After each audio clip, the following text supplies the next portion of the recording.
विद्यार्थी मित्रांनो, first year 2024 पॅटर्नचा time table आलेला आहे. तारीख आहे 3 जून ते 24 जून याच्या दरम्यान आपले पेपर होणार आहे. प्रत्येक पेपरला गॅप आहे.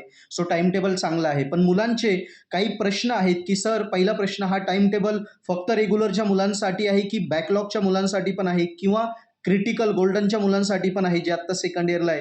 सो मित्रांनो, मी क्लिअर करून देतो बघा. पहिला तर प्रश्न, हा टाइम टेबल पहिलं जे मुलं आता फर्स्ट इयरला रेग्युलर आहेत त्यांना सुद्धा हा सेम टाइम टेबल आहे. त्याच्यानंतर फर्स्ट इयर रेग्युलरच्या मुलांचे बॅकलॉग आहेत त्यांनी पण या सेम टाइम टेबल फॉलो करायचं आहे.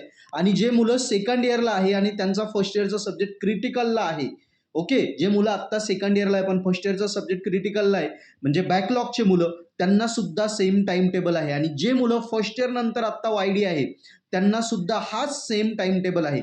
म्हणजे थोडक्यात सांगतो की 60 मार्काचे आणि 70 मार्काचे दोन्ही प्रकारच्या मुलांना, म्हणजे रेग्युलर आणि बॅकलॉग दोन्ही प्रकारच्या मुलांना सेम टाइम टेबल फर्स्ट इयरसाठी फॉलो करायचं आहे. आणि आता वेळ कमी आहे. कमीत कमी वेळेत जर विषय स्कोरिंग करायचे असेल तर एक्झाम ओरिएंटेड स्टडी झाला पाहिजे. आणि एक्झाम ओरिएंटेड स्टडीसाठी सेल्फ स्टडी करू नका, कारण फक्त पर्पल ॲपवर एक्झाम ओरिएंटेड स्ट्रॅटर्जी दिलाय. व्हिडिओ लेक्चरमधनं मराठीत कॉन्सेप्ट समजून घ्या, नोट्स आहे त्यातनं प्रॅक्टिस करा आणि सगळे IMP क्वेश्चन आणि सगळे पेपर कसा अभ्यास करायचा, सगळे सॉल्व पेपर सगळं पर्पल ॲपवर अवेलेबल आहे. सो लगेच सबस्क्रिप्शन घ्या, ॲप डाउनलोड करा, सबस्क्रिप्शन घ्या. एक्झाम ओरिएंटेड जेवढे पेपर येतं तेवढंच आम्ही दिलंय, तेवढाच अभ्यास करा आणि ही एक्झाम स्कोरिंग करा. जे ऑब्व्हियसली पहिल्यापासून अभ्यास करतायत त्यांनी टॉप करा.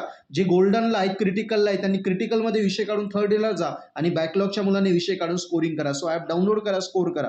Best of luck.